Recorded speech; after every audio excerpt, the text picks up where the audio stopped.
Қайырлы күн баршаңызға. Бүгін сіздерге асқабақтан дәмі өте керемет манты жасайтын боламын.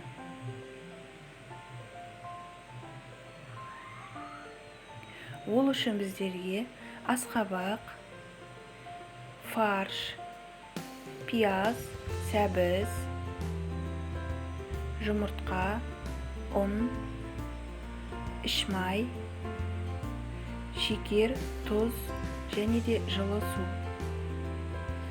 Бірінші жылы суымызға шекер мен тұзымызды салып, жұмыртқамызды салып, жақсылап араластырамыз.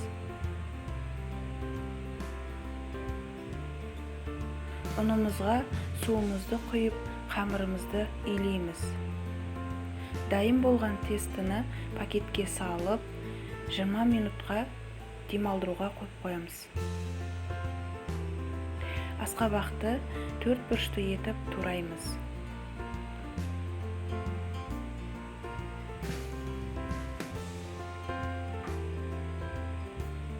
Пиязды да солай ортасынан бөліп, 4 бұрышты етіп тураймыз.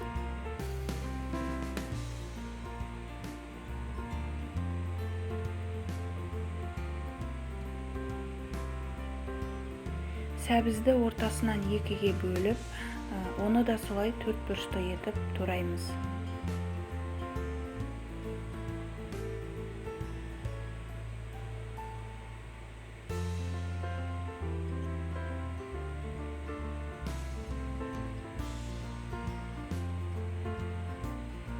Енді дайын болған барлық заттарды бір ыдысқа салып, үстінен фаршымызды саламыз. Ішмайды да солай 4 бұрышты етіп тураймыз. Сіздер орнына құйрық май қоссаңыздар болады.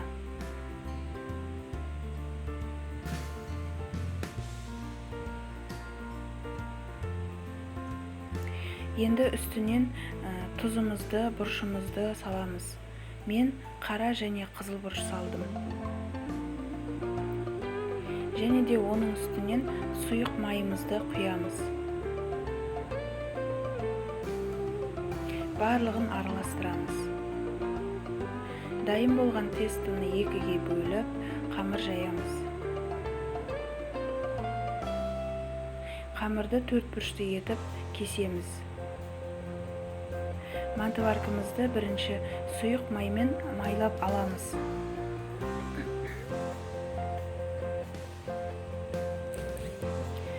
Қамырымыз осындай. Енді болған начинкамызды салып, мантымызды түйеміз. Сіздерге мен осы мантыға керекті заттың мөлшерін описанияда қалдыратын боламын.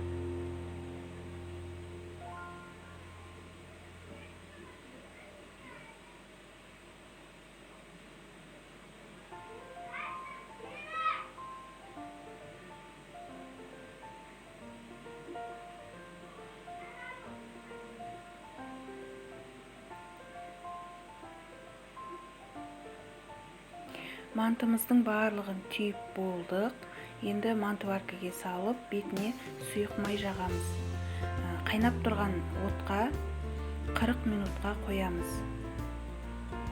Міне мантым дайын.